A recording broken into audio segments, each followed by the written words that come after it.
Good evening, ladies and gentlemen. Welcome to this evening's live stream. As usual these days, we have a few more people on presenting the live stream, and joining me this evening are familiar faces. Niall Fraser, who's had a good rest after the exertions of the by-election campaign. Welcome back, Niall. Hello, thanks for having me. Yep, I'm doing well. What about you? Ready for another amazing stream? Let's go. Yep, let's go. And Gareth down in Biggar is our Biggar area chairman. You've been on the live stream a few times before. Gareth, good to see you tonight. Good to see you too. Now, Gareth has had the first branch meeting in the area tonight, just before the live stream. So that's good news. Bit of progress there. Are you pleased with that? Yeah, very good. Great discussion. And hopefully something we'll see, watch the space for more.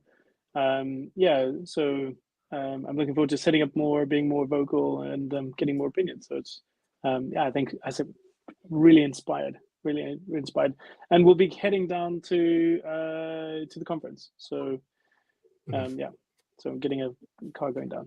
So it should be good. Excellent. Right. On that note, let's give the conference a mention. I've just posted the link for ticket sales on Facebook and YouTube. I can't post on Twitter, I'm afraid, but do get your tickets for the conference. It's going to be great. It's quite short and sharp. Lots of short speeches, interaction as well. Then a drinks reception at the end. It's going to be really good. We would love to meet you. The image I put out this week showed an armchair, basically saying, if you're an armchair warrior, an online warrior on these things, well, maybe it's time for the next step. To get out of the armchair. Come along, come and meet some people and see how I can get involved and see where that leads to. See where it leads to. I guarantee you'll have a great time if you come along. You really will find it valuable and you will enjoy it. You're looking forward to the conference, Niall? Have you got your speech? Marking down the days. I'm just Xing every day on the calendar. It's going to be a really fun conference, just to sort of detail how well we've done in the campaign, sort of progress so far, give some funny election stories. And it's different to, I was trying to explain this to someone else the other day, but it's a very different speech that you're writing for the conference than you are if you're just doing a speech to the public, because you're speaking to your own base rather than speaking to just the general public. So it's a really great atmosphere. I loved the last one, and I'm very much looking forward to this one. Yeah, just to mention a couple of special things we've got on it. We've got a boy, 17 years old, who's had some issues at school because he stood up for what he believed in, and it didn't quite fit with what the teacher believed in and the school believed in. And that caused all sorts of problems. So he's coming to tell this story. That will be amazing. Will be absolutely fascinating. Something else that's new this time. I'm going to have a discussion with my wife, Mary. We're going to get a couple of armchairs, I guess, and we're going to discuss some issues, because one of the issues we find with the family party sometimes is it's usually this way around. Is a man will say, basically, my wife won't let me be active in the family party anymore. She says I'm not allowed. So we're going to, I'll put that quite bluntly, but it is that blunt, I think, in a lot of cases. I mean, that is the truth. So we're just going to have a talk about some of those issues. So there's all sorts of things. There will be new things, interesting things for that. So it would be great to see you. Now, someone's just put a comment on here. Brian, I hope you know there are two non-binary people watching. One of them is a teacher, right? We're delighted to have anyone watching. One of them's a teacher. Why don't we go straight to that topic then? Now, I'm going to bring these images. I'm going to skip through them to get to the one I'm looking for. So just bear with me. There we are. So this is, we're aware of two non-binary primary school teachers in Scotland. Now, there are probably many more, but we've had concerned parents contact us about two. So this is a P1 teacher in Edinburgh, where the class are asked to refer to her, I think, as Mix Cranston. So the P1 pupils, all the pupils in the primary school, are expected to go along with this sort of non-binary gender ideology, which I think is completely wrong. How would you feel if that was in your children's school, Gareth? So it was interesting. As part of the discussion tonight, I was aware that a survey was done around introduction of LGBTQ ideas to a primary school. 90% of parents said absolutely not. But interesting that the question was, so it's obviously not bigger primary school, but another one. And it was really interesting. Somebody said, how could you be so close to that idea? And it's not this, and the response was, it's not that the people being closed and not open. It's the fact that we're just protecting children and letting children be children. And so here you're forcing, like I would feel unhappy, because what you're doing is you're actually forcing an agenda by everyone having to play along in terms of now call you mix, which is not normal. And it now means that they have to now deal, a child has to now deal with this complexity. And I don't think that's fair. Would you do that? Yeah. Gareth, if someone introduced themselves as Mix Cranston, would you call them Mix? Or would you say, no, I'm not going to use that, just, well, no, use their name or something? My preference would be to say, can we just, well, I would say that I would appeal to the school headmaster or the school and say, that's, well, I mean, in a social context, I wouldn't. I would just use their name. I would say, oh, thank you very much. I'd just avoid the name entirely, because I knew I'd mess it up anyway. But generally, I think if I would like to feel the freedom. Right now, I feel I do not have that freedom. I'd feel at risk. My job, I'd feel at risk to say, look, I don't think that's helpful. I would appeal and complain and say, look, that's just unhelpful. Yeah. What do you think, Niall? The whole thing just confounds me even more. I mean, it's going to be in nurseries next. We know that as well. I can see the trans flag in the background there. I bought one of them. Just I know I'll have a use for it eventually, but up until now it escapes me. But again, this is I get you sort of touched on it as well there, Gareth. But you're adding this complexity to a child's life that is unnecessary. It doesn't need to be there. And it's really just confusing. I mean, on pros and cons, that the cons outweigh the pros by 100 miles. You know, it's I just can't understand it. I mean, you're introducing this idea to a child that is, one, unnatural, and two, can cause great confusion. You know, there is no positive that can come out of this. No. Right, so there's our take on that. Brian, I would imagine that wasn't what you're ideally hoping to hear. I might be wrong. But we'd be interested to hear further comments from you. Right, Mr. Ratio. So he was at that school. No non-binary teachers back then. Yeah, I don't think there were any in any schools. They didn't exist. Those. John, right, okay. Having a great time in Menorca. Make sure you're back for the conference, John. But apart from that, have a great time.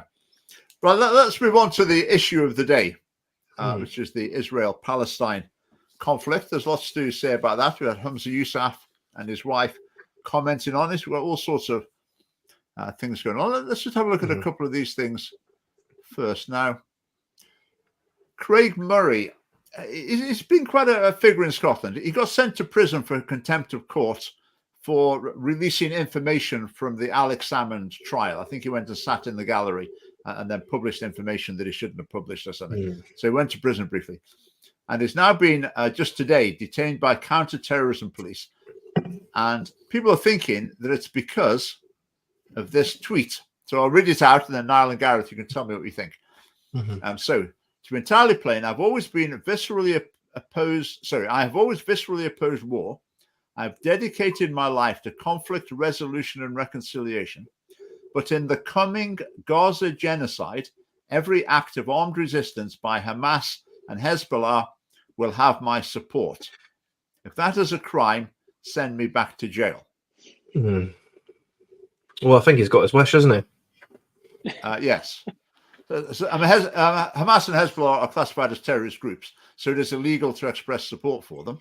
The thing is, it's because he's saying something that's in the coming Gaza genocide. So, I mean, he's predicting the future as well. You know, I mean, it's not yet to happen, might not happen. This is why he's entering the realms of, you know, danger here. You know that, and what he's saying. Yeah. But I was just going to say, anyone who thinks that a terrorist, I think you get different. I don't think those are the only two terrorist organizations. But anyone who like condones or encourages acts of terrorist, which means where there's an armed attack on civilians is encouraged, I think does need to be challenged, checked, and there needs to be severe reactions to that, because that just makes all of society and everyone's future unstable. And that to me is, any armed bombing of the places, it just feels like society is, and that's the purpose of terrorism, is to rock society. And I just think that is a foolish thing to say, in my view. I would say, there's an exhortation to crime. If you're expressing support for whatever two terrorist groups are going to do in the future, yes, that is an endorsement. So about the Gaza genocide, I just don't see that. A genocide when you deliberately target civilians with the intention of wiping them out completely. I think whatever is going to happen in the weeks to come, assuming Israel invades Gaza, that will not be genocide. That there will be civilian casualties. And I think the thing with Israel, people are saying like a rocket hit a hospital today. The latest suggestion is there was actually a Hamas rocket that like misfired. But whatever. But if you were Israel, would you deliberately, even if you wanted to, would you deliberately target civilians? It's just totally counterproductive to your cause, isn't it? So I just don't see how people think that there's going to be something that would fit the description of genocide there. As far as I'm aware, they're actually waiting.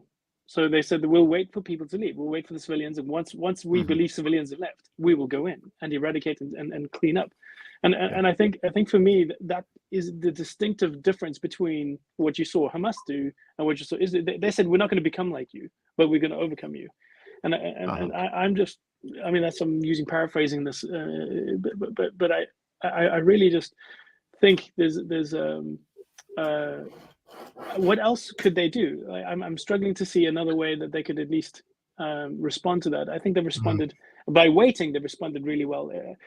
Part of the discussion we had tonight was one thing that was shared was if they went in and completely eradicated the area, so a number of people would be like, that's completely understandable. It's citizens being on both sides. They would see that that is what happened to them, and they would just respond, an eye for an eye almost. But they've actually waited, and I think they've done well to do that. Okay, they've shown incredible restraint, that's for sure. Yeah, let's go on to another response. Now, some people ask me from time to time, they say, well, what's the Heritage Party all about? Well, here we've got the leader of the Heritage Party, David Curtin. Now, the Heritage Party, I would say, it's leaned towards more of a sort of pro-Russia stance in the Ukraine war, which I think is really quite perverse.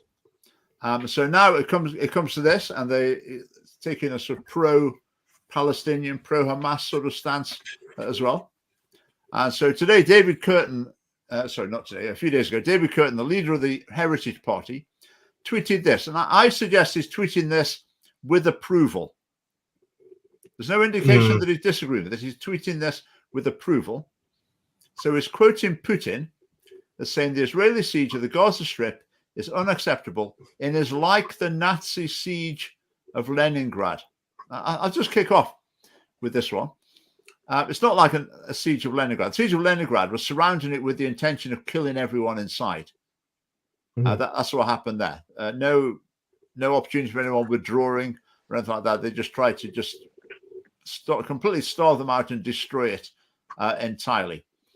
And that was the Nazis as they're engaged in a war of conquest. And so it's basically suggesting the Jews are as bad as the Nazis, which, if you can try and make that comparison and you think that's acceptable, then you really are not on a web. So if anyone, a few people, small handful of people have left the family party and joined the Heritage Party. I mean, to be blunt, if you think Putin's the good guy and you think Hamas are the good guys, then the Heritage Party is probably the place for you. Yeah. Anyone else? What do you think? Well, I wouldn't think that the views of this David Curtin sort of is the views of everyone in the Heritage Party. I wouldn't think it's good to go as far as that, but it's a strange tweet. I'll give you that. Really strange. I'm interpreting it in the light of there's other comments. Mm-hmm. Yeah.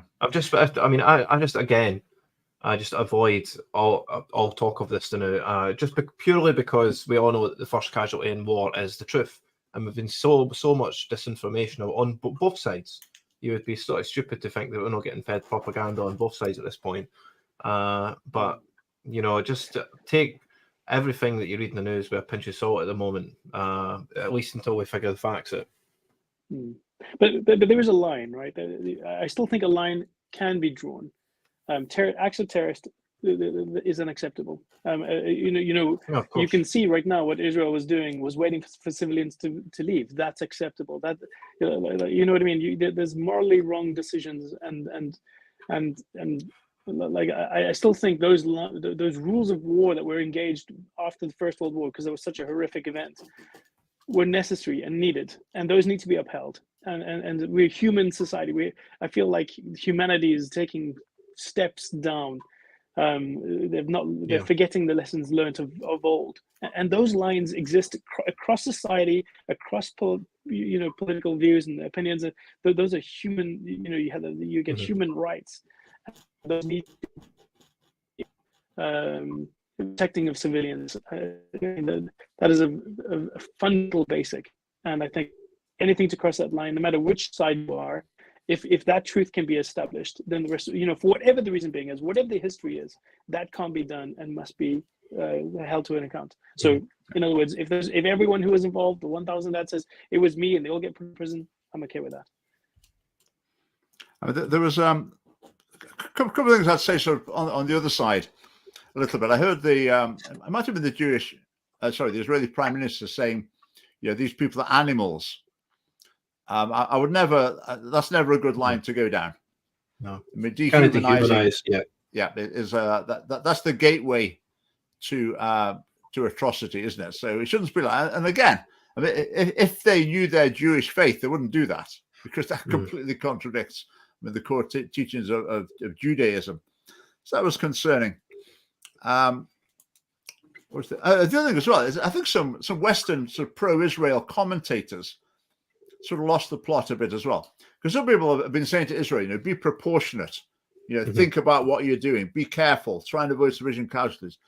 And some people are saying, how dare anyone say that to Israel? That's out of order saying that. How could you say be proportional? Well, an example of a disproportional response would be, Israel's got nuclear weapons. Exactly. Drop a nuclear bomb on them or something. I mean, surely they wouldn't say, you don't need to worry about what's proportional or not. So I think sending those sort of messages to Israel are perfectly reasonable. And people are saying they're not. They shouldn't give messages like that or advice like that. I think they've lost the plot a little bit as well. But we'll see how it unfolds. Now, Hamza Yousaf has suggested that Scotland takes in Palestinian refugees. The first thing I say about that is the surrounding Arab countries, Egypt, Jordan, Saudi Arabia, they absolutely won't. So why won't they? Why would Hamza? What's your take on that? Well, I mean, surely it'd be easier to settle these people in the likes of these countries you just mentioned. It should be much easier. Or there's 101 different options for them before Scotland. It's actually a sort of harder mission if you try to evacuate all these people from Gaza all the way to Scotland, rather than just go to the safest country. So I think, again, it's just I understand Hamza's plight, right? He's got family members that are stuck in Gaza. I mean, we can all sympathize with that, right? But the overreaction of let's get everyone over here rather than just let's save my in-laws. Yeah, I mean, we could all get behind let's evacuate Hamza's in-laws and get them to safety. But as for taking the whole of Gaza with them, no, I don't think so. I think that's a really, really bad idea. It's a recipe for disaster, and it's not something that Scotland wants or needs. Why does Egypt not open the border? I mean, surely there's a reason. I understand that part of the reason is that these are the surrounding countries. They've got a problem of Islamic fundamentalism within them that they've sort of got under control. They keep the lid on it, and they manage to run a moderate, reasonable country fairly. And they worry if they had a huge influx of Palestinians, that would be like massive reinforcements for the Islamic extremists in their nation. Right. And they fear it would just destabilize them. So they don't want them. Now that's a tricky one, isn't it? Because even if I mean, I'm sure that there are lots of perfectly decent people within Gaza, but if you take 1,000 of them, you're taking quite a few who are of a very, very concerning mindset, and you can't screen them. No. I mean, you can't say, "Are you the terrorist type?" Oh, yes, I am. I mean, there's no way of screening. So if you take a substantial number, you're going to be importing a significant number of people that might be a very serious problem for you. I think ultimately with this sort of conflict, I mean, basically, we showed some videos last week. Gaza in particular, a huge portion of the population is absolutely full of hatred for Israel. There's no other word for it. And attitudes in Israel are pretty hard as well after decades of conflict. I mean, basically, they've been surrounded by countries that want to destroy them for decades. So pretty hard attitudes. But the only way to peace is if there could be a de-escalation, some sort of reconciliation of forgiveness or whatever, and live happily ever after. But from this point, I mean, that is just so distant. And for the immediate future, I think Israel's quite justified in reacting in the way it is. So some things I'd seen that they'd taken on 80,000 refugees in 1985 or something. In terms of Israel seems to have at least taken steps forward in that area and not been. I still think they seem reasonable.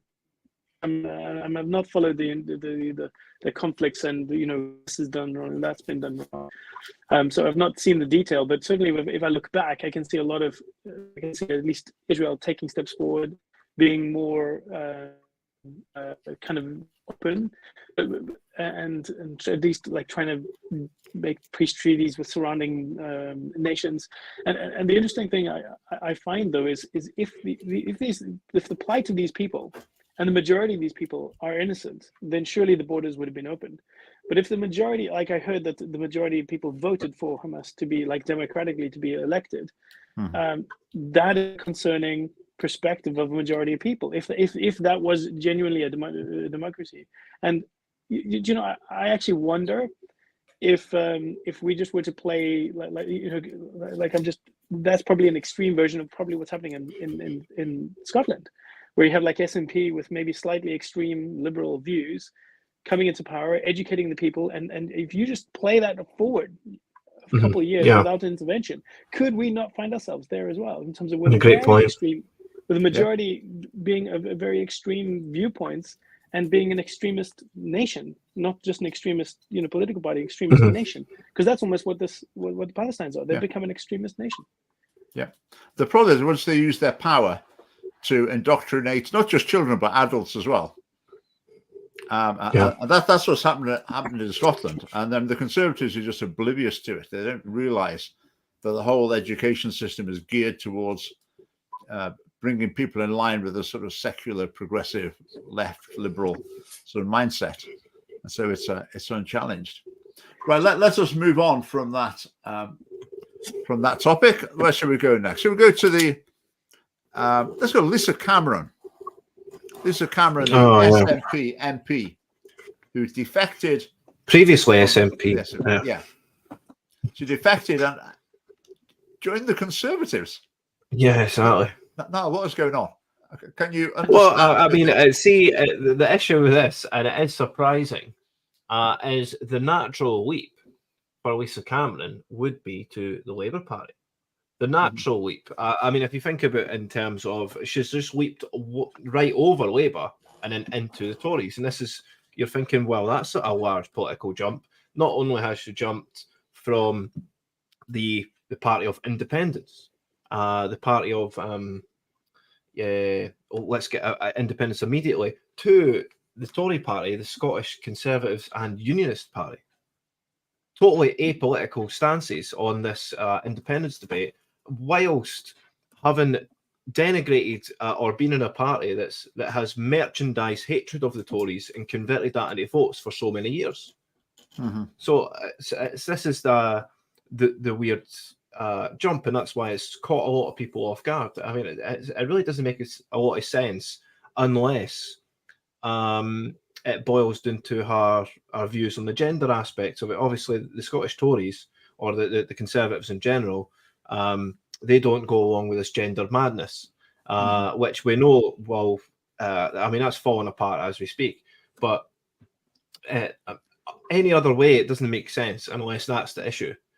Because you'd think that given the recent by-election in Rutherglen, East Kilbride's just next door. Right, so you're thinking Labour's probably going to take that as well. So then I'm thinking to myself, she's not made this leap for political expediency, if you know what I mean. This is why a lot of people say she's done it for the money, or she's done it for the, well, I don't think she has done it for the money, because if she did do it for the money, then she would have just, done the easy jump, which would be to Labour, the natural jump, because it looks like Labour would probably take East Kilbride as well if there was a by-election, or in the up-and-coming general election. So for me, it's left me sort of wondering why she's made this leap. But I think we're not getting the full picture here. Yeah, here's the suggestion. That's got me thinking that as right. In answer to Mr. 11, isn't she pro-life? Yes, she is. I wonder if she thought the Labour Party wouldn't have her. Because she's got a record of being pro-life. I don't know what a voting record is and some other things. She might have a few other things. I think Annis would be falling over himself to have, or even Keir Starmer falling over himself to get an extra MP, a defection from the SNP to Labour. You would have thought so. You would think that. So I don't think it's a question of if Labour would have her or not. I'm sure she's had the discussion, actually.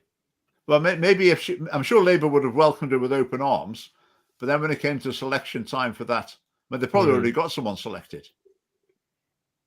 And I think she would have trouble with their selection process.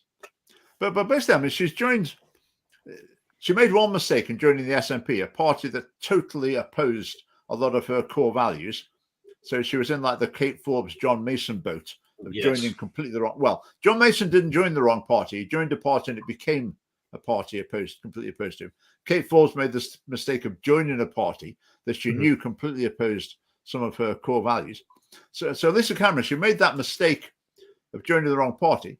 But then when she changes, she joins another party that's it doesn't reflect her beliefs. So it's all so in terms of her principles, what she achieved by joining the Conservatives, all she's achieved is giving the SNP a kick. Yeah. She hasn't advanced. Maybe if that's the reasoning behind it, I mean, why not? If she doesn't think she's going to run again, or she thinks well, time's up, why not leave by, giving them a kick, just like you're saying? I mean, it makes sense to. I mean, why not? If they've our purported reason for leaving in the first place was that the toxic bullying atmosphere amongst the SNP, and she said it was a quote on this. It was run like a cult. That's what she said in her article. So it makes perfect sense that she would want to drive the knife in or give them a kicking on the way out for the way she's been treated. So what better way to do that than joining the Tories, I suppose? But it's a bit vindictive, I think, rather than just, it's a bit too. I don't think that's the reasoning behind it, but maybe it's played a part. Well, someone suggested to me, as I said, why not just stand down and force a by-election that the SNP would lose and Labour would win? I mean, that would be the worst nightmare for the SNP. But apparently with that, if you do that, all your staff are out of a job. But I tend to say if you're on the staff of an MP, you're sort of got to be ready for that. Anyway, here's a good question. Alejandro, right, which MSPs would you welcome if they jumped ship to the SFP? Really, any of them if they agreed with us. Yeah. I'd take Fergus Ewing in a heartbeat. Yeah. I think Fergus is he's another one that's caught similar to Kate Forbes, but in a rock and a hard place. He's in the rock and the hard place is helping his constituents and then being totally impotent to help his constituents. Mhm. You know, that's the hard place that he's in. So it makes perfect sense for him to say, nope, I've had enough, and I'm going to try something new. Yeah. We'd obviously welcome Kate Forbes, welcome John Mason, Mhm. I mean, Murdo Fraser. I mean, these people sort of, well, to some extent, varying degrees, keep their heads down. It's probably on our wavelength. Jeremy Balfour, probably on our wavelength. Oh, by the way, I don't know. Well, I'll say I'm not 100% sure this is right, but I think Jeremy Balfour is a descendant of the Balfour Declaration that brought Oh, Israel really? into Wow. existence. Wow, That is amazing. that I would think. be incredible if it's If true. someone will look that up and put a comment in if I've got that completely wrong, but I think that is. I'm pretty confident that I've heard Just that. to bring the conversation back full circle to the. Yeah. Yeah. I said the MSPs, MPs. Well, Lisa Cameron, what was she doing during the Conservatives? I'm trying to think of another Scottish MP. No, maybe Neil Hanvey. Neil Hanvey's an Alba now. Neil Hanvey does a lot in the sort of gender arguments and the freedom of speech arguments. So maybe him. Right. That's. So are you suggesting that if somebody else who you didn't quite align to our policies, you would just say no, thank you? Well, it'd be up to them. Yeah. I don't think anyone would come to us if they didn't broadly agree with our policies. So in the Scottish Parliament, I think there's no Labour MSP who will be anywhere near. There's no Green. There's no Lib Dem.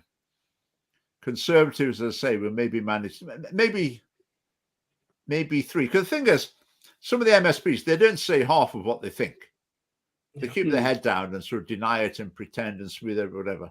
But if they join the family party, we probably, they would be able to just say what they think on different issues. But that's right. That's Lisa Cameron. Now, Hamza Yousaf has been. He gave his conference speech today. I think he was boasting all sorts of new policies, and he said Scotland is going to issue its first bonds on the international market, and this will really impress the world and show them that Scotland is, a proper international player. I think he's assuming that most people don't know what bonds are, but it basically amounts to borrowing money. It's a way of borrowing money.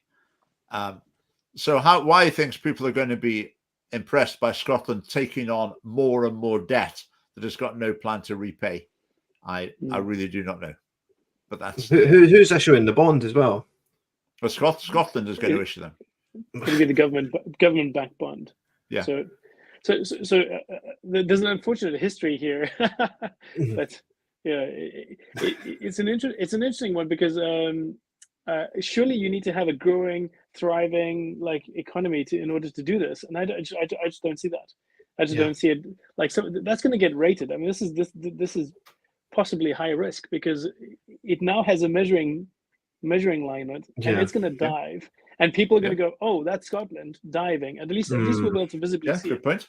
Yeah, I mean, the public finances are projected to be 2 billion in the red within 2 years, aren't they, in Scotland? For those I'm sure most of you know what a bond is. Well, I'll just explain just very briefly. It's not too long ago that I learned what a bond is.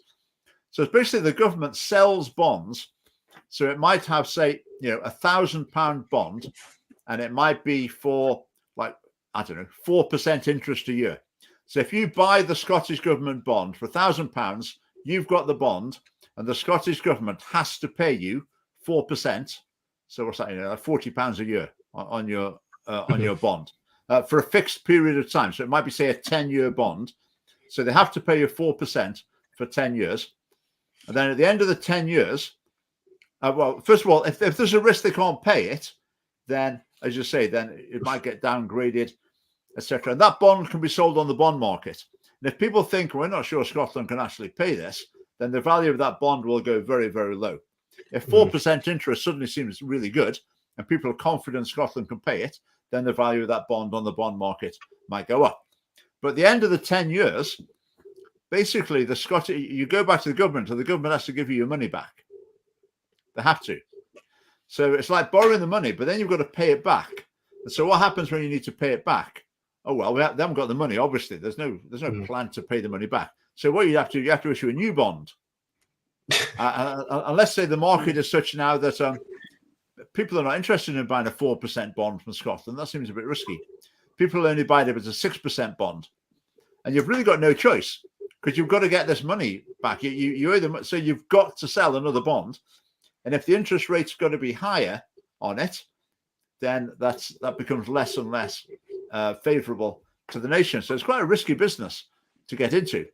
But the Scottish government just wants to jump in and say, with no plan for growing the economy or paying back the money, it's just taking on more and more debt, and a particularly risky type of debt.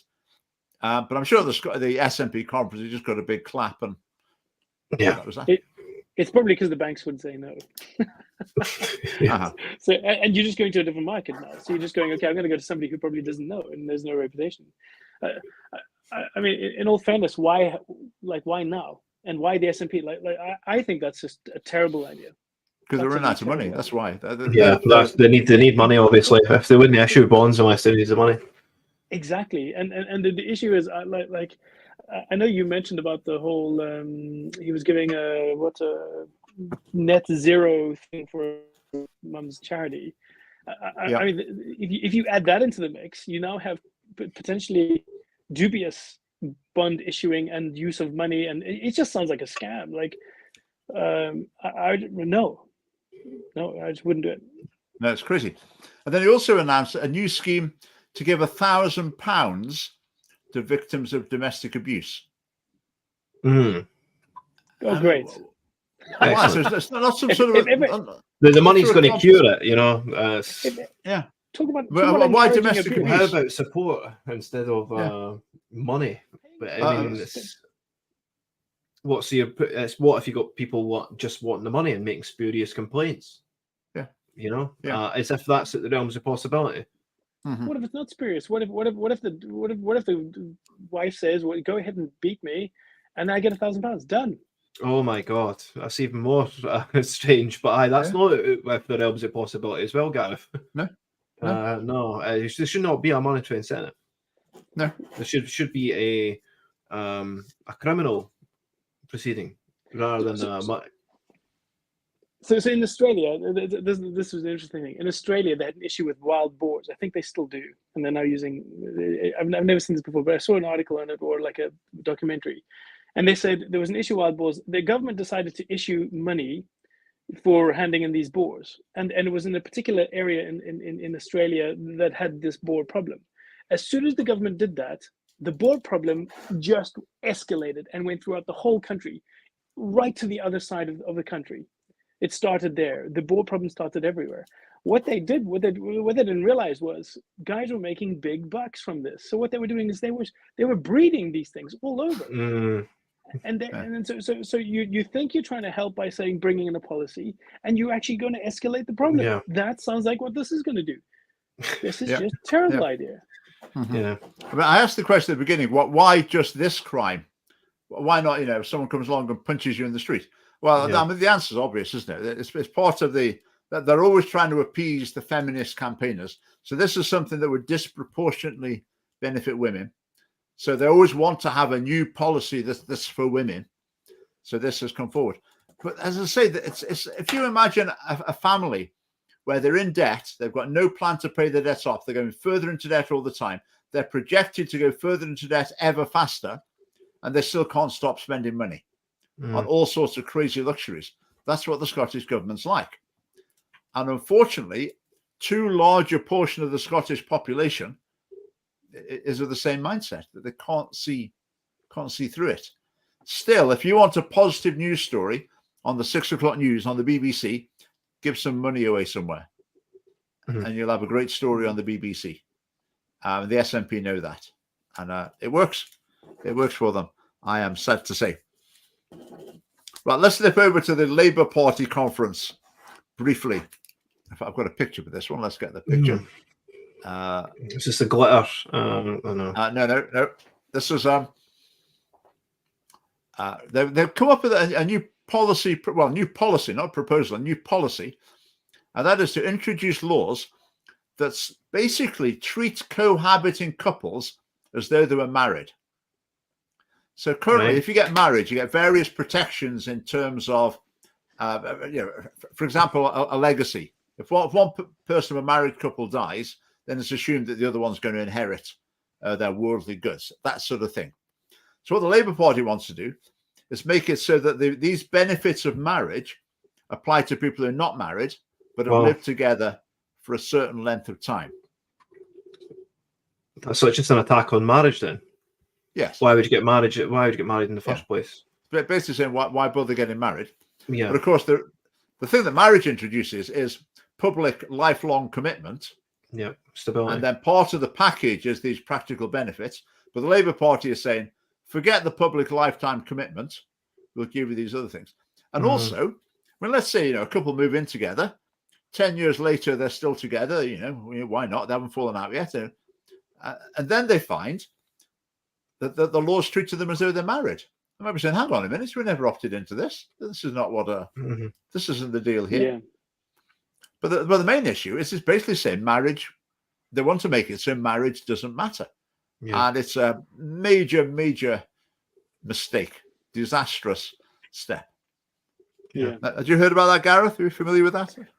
I've not actually heard about I wasn't not caught up on the policy coming up, but or their recommendation on that. But definitely the one, like, part of the discussion tonight was around the strength, like all Western, the strength of the Western up until now, I would say, Western societies has been the family, mum, dad, and 2 or 3 kids. And it's interesting with Scotland's reducing. I mean, there's not going to be Scots left to actually fight for independence soon.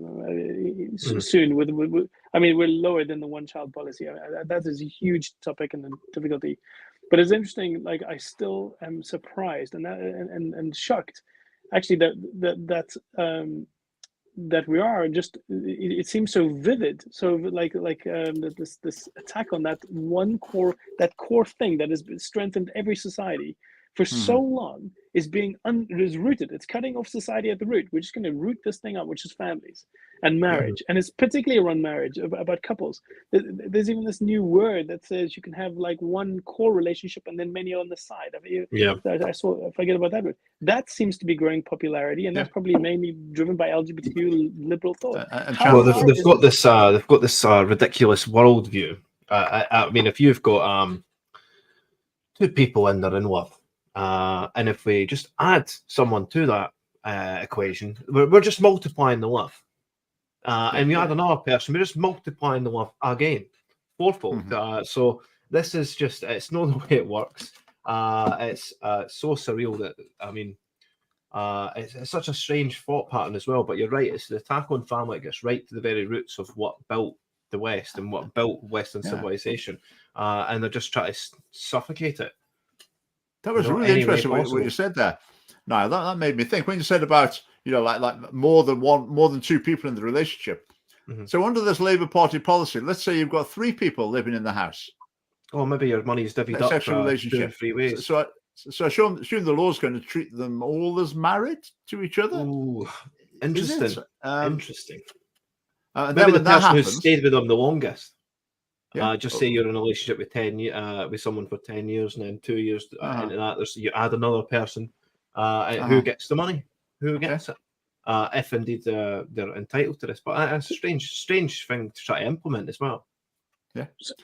To answer this question, who will cohabitors get tax breaks? Well, basically, married people hardly get any tax breaks. They just get a trivial bit of transferable tax allowance. But any benefits that married people get, will get. I read a book a while ago. It's one of the worst books I've ever read. And it was basically attacking marriage. And one of its main themes was marriage is discriminatory because it ends up with governments discriminating against people who are not married because it treats them differently. It's exactly the point. That's the whole point. It's exactly the point. I mean, how many women have you discriminated against by marrying just the one? Yeah. Billions. It's very discriminatory. But Labour that's the very point. Labour reckon they're getting around it. If you treat people who are not married the same as people who are married, then they see it as that's a stride towards equality. They're treating everyone equally. I mean, it is absolutely mad. And I'd say to anyone watching who's considering supporting the Labour Party, as far as the BBC is concerned, this is a trivial, like, page 6 issue. As far as we're concerned, this is a very, very important issue, and they've really blundered with that one. Now, our friend Tom Harlow. Now, have you seen he's been in the news? Of course. I mean, the guy can't keep himself at the news, but again, this is what he likes, right? Again, it takes me back to the campaign when he was protesting us, Richard. And, you know, the psychology of the social media thing, when you're getting all this, like all these hateful comments and you're getting like, you know, people supporting you and people hating you at the same time, right? It causes this weird psychology, right? But then I actually like the hateful comments sometimes because they're often an attempt at humor. Yeah, they're trying to make a joke about you, but there's oftentimes it's an attempt at humor. And this is, I think there are people in Scottish politics these days, and I kind of think like Maggie Chapman, Ross Greer, maybe the Tom Harlow, they thrive and revel in the hatred they receive online. So it's this weird psychology that I think's going on that makes him put himself in the front line. I mean, what he was swearing at women at a women's conference with people from all these other different countries. It's just, I mean, he's shown himself to be who he is.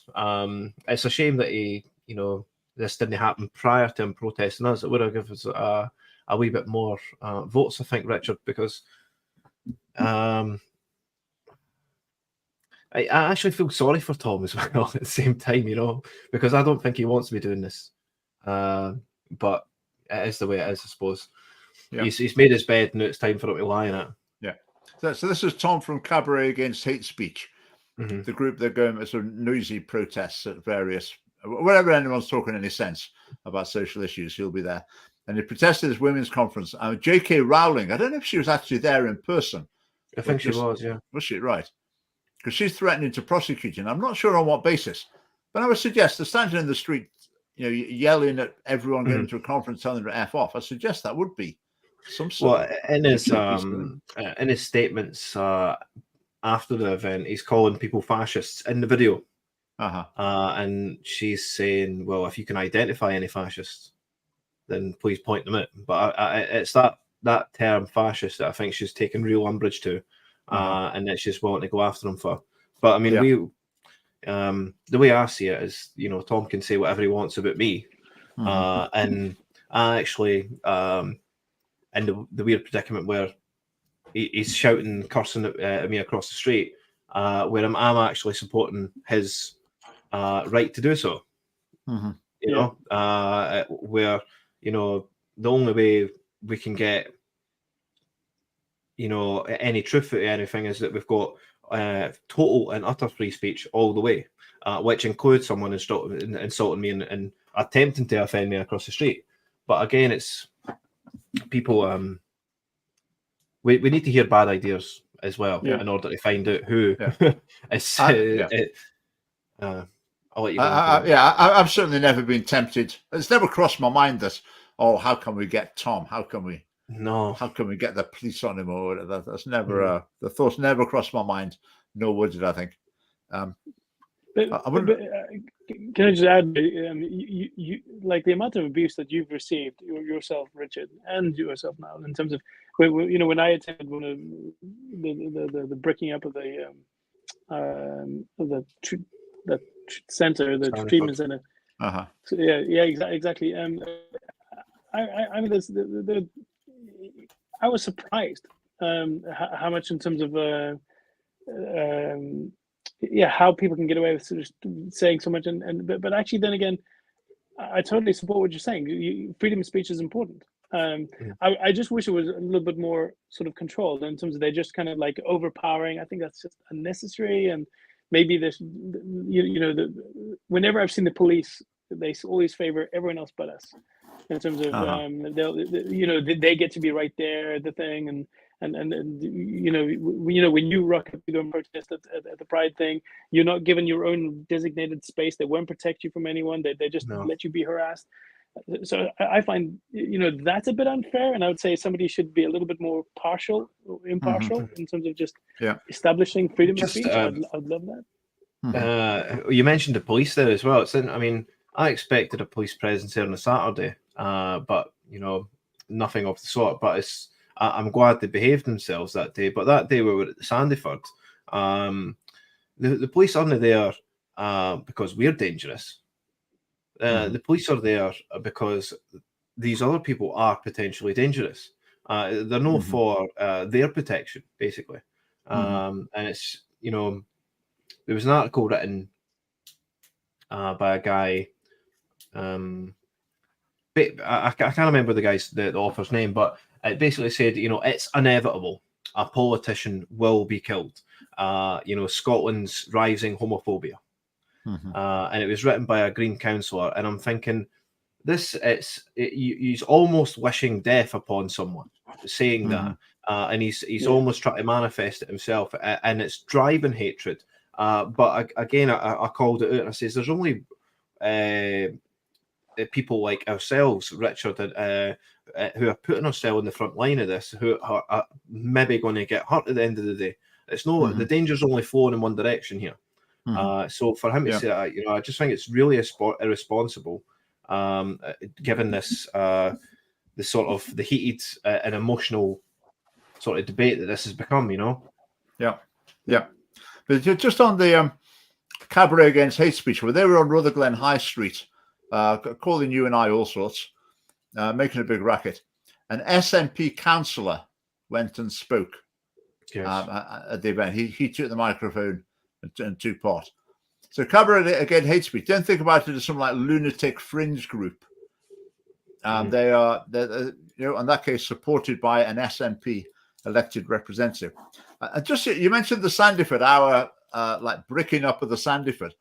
I don't know if I mentioned this before. The BPAS abortion service at the Sandyford is out of action at the moment and has been for some time.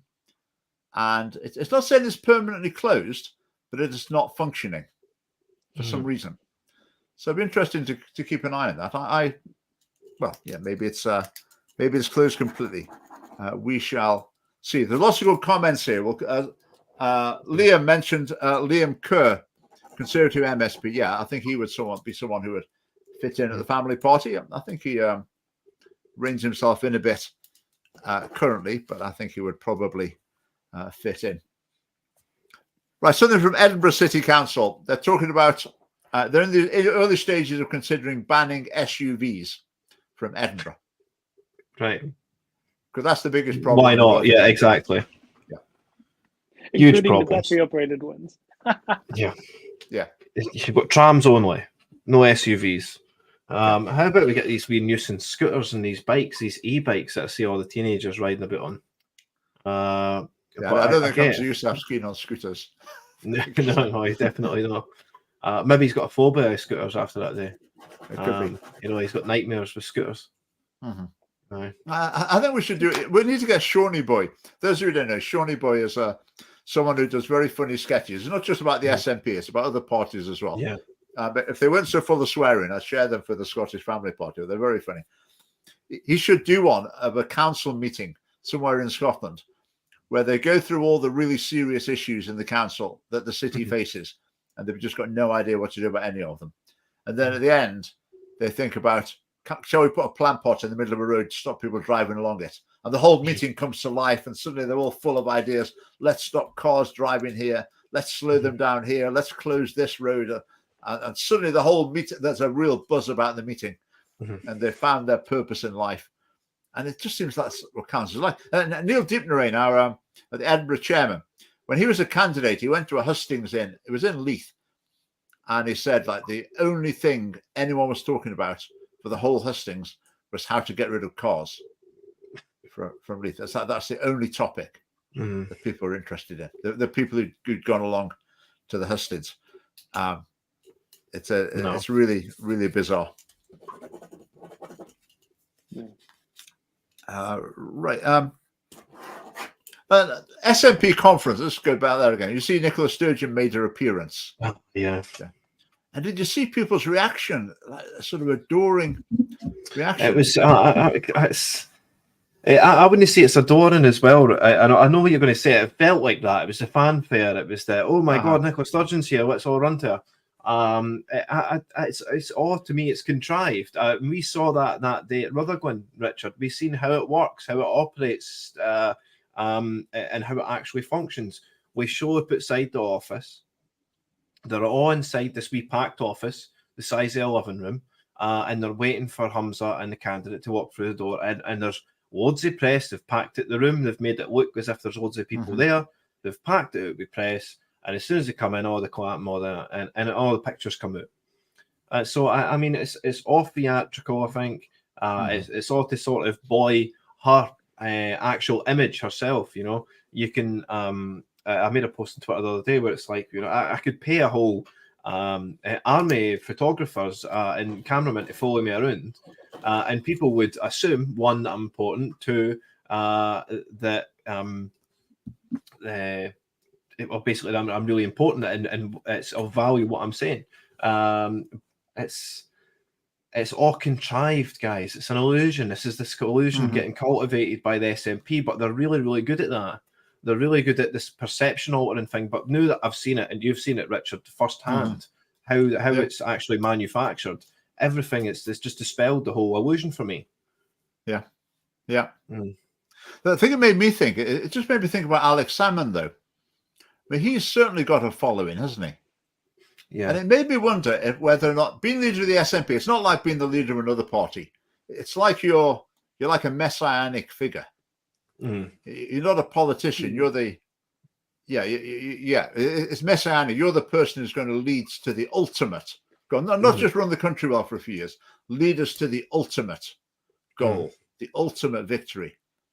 And does that lead to a different relationship? It's like idolic. You know, it's this worship of the one. But again, it's because, I mean, I think it's maybe that they're messianic or these figures are messianic. It's that I think that it's this cult of personality that's been growing in the SNP since, and they're really good at that on Salmond. You know, he's viewed as messianic or was, and then they've done the exact same way in Nicola Sturgeon. I mean, this is the thing. I think it's Peter Murrell behind the curtain, you know, operating all these levers. That's what it is. Yeah. Now we've only got a few minutes. Let's have a look at a few questions before we finish. Did you miss the non-binary chat? Yes, you did. Yes. Mix Cranston. Right, the 40 Days for Life vigil has been quiet for the last few weeks. There have been no attacks and no threats, so we've been quite quiet there. Why do these streams get advertised on YouTube starting at 20:05? I guess that's because that's when I open the StreamYard broadcast. So I think YouTube registers that it's coming. So whenever I happen to create it, they will appear on YouTube, but it will always start at 9 o'clock. So hopefully that makes sense. Right,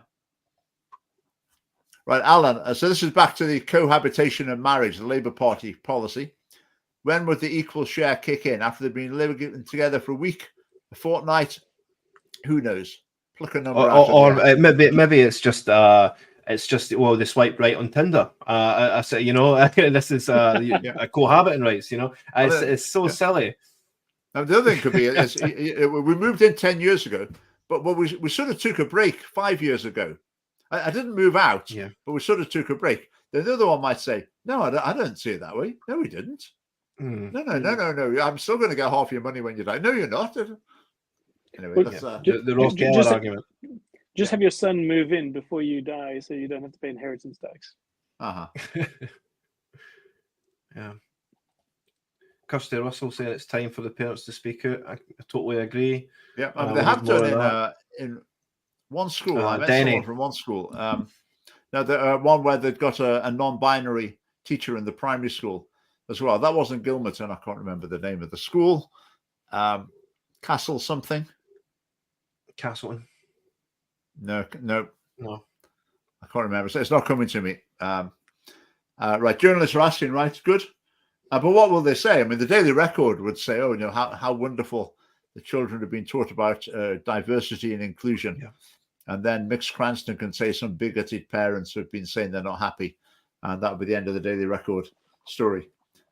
They then quote Niall Fraser as saying, "Yes, I'm a very intolerant bigot." Yeah, and then exactly. that'll be it. Then a couple of days later, they'd apologise and say, "Oh, sorry, that was actually Tom from Cabaret Against Hate Speech that said that.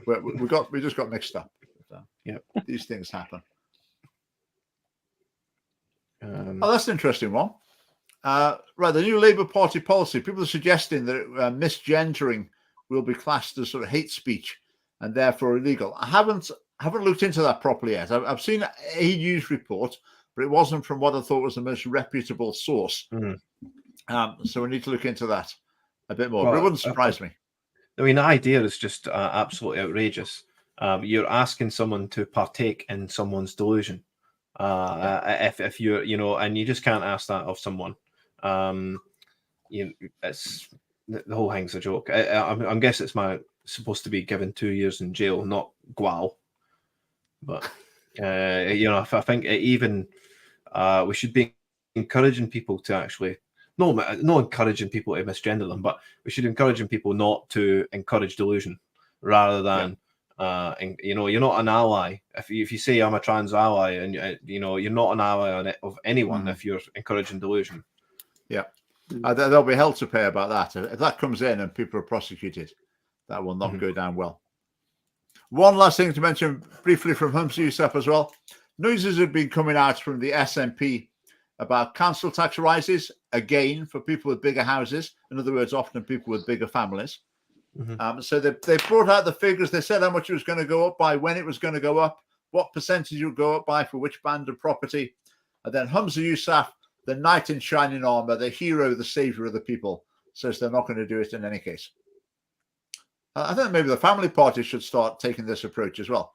Yeah, we're going to come round to your house tonight and we're going to steal all your cars. That's what we're going to do. Yeah, we've changed our mind. Yeah. We've decided not to. Vote for us. We're the party of the people. And you were so worried, weren't you? But don't worry. We're going to make sure that doesn't happen to you now. We're going to stay at home instead. You get to keep your cars. Hey, yeah, thanks. It's transparent as anything. Yeah, at least they. I mean, it's one of these policies that just cannot be done in this cost of living crisis. It just literally can't be done. I mean, you'd be forcing people out of their homes effectively. It would be really quite devastating, this council tax rise. So I think anyone that was reading the writing on the walls would have known that this is. I mean, they're already created in the polls, and they've already been sort of electorally destroyed. And this would just put, another nail in well, it would dig them another foot deep. I read their statement about this, and what they were saying is current council tax is unfair because people with expensive houses pay a smaller percentage of the value of their house in council tax. Now, in other words, for council tax to be fair, it should mean, for example, everyone has to pay 3% of the value of their house every year. What happens if you're saying, no, I don't like that. Anyway, so right, just say hello to Gordon. I think you're coming on soon, aren't you? Is it next week? So we'll look forward to speaking to you on the live stream before too long. If you've not seen the interview that you've done on is it Tattoo Talks, Gordon, it's such an incredible interview. So I'd recommend anyone listening to watch it. But, I really enjoyed that. It was good. Right, jail and jail. I'm not the best speller, but you certainly both terms exist. But is jail GAOL? I think it very possibly is. Right, we will leave it there. Actually, one more thing to mention. What are we going to mention just to finish off? The Scottish Family Party Conference. I will paste in the link again right now. So go and get your tickets. And mere £10. Our big giveaway this time. There'll be lots of resources, but our new resource is going to be a new version of our policy booklet, which I will try to show you. It will be like this. This is an old one, but it's going to be twice as thick because we've got so many more policies now. So we're thinking that's going to be a real high quality publication that you will really appreciate. So, get your tickets. We'll see you next week and then see you on the 11th at the conference. Thank you very much to Niall and to Gareth. Great to have you at the live stream tonight. Viewers as well, thanks for your comments. Thanks for watching now and later. I think the format of having like 3 or 4 people on is great. Even when we're going to have guests on from now on, it will be with two or three of us. Well, it's excellent, and an hour just absolutely flew by there, Richard. So once again, thanks for having me, and thanks to all the lovely viewers and comments. It's been fantastic. Yeah, thank you. Thanks, Gareth, too. Thank you. Thank you. Just before we go, the one thing we haven't done yet with the live stream, I keep talking about it, is to have like a phone in or let guests appear on screen and come and have their say. We'll maybe do that another time very soon. But right, bye for now, and see you next week. Bye-bye.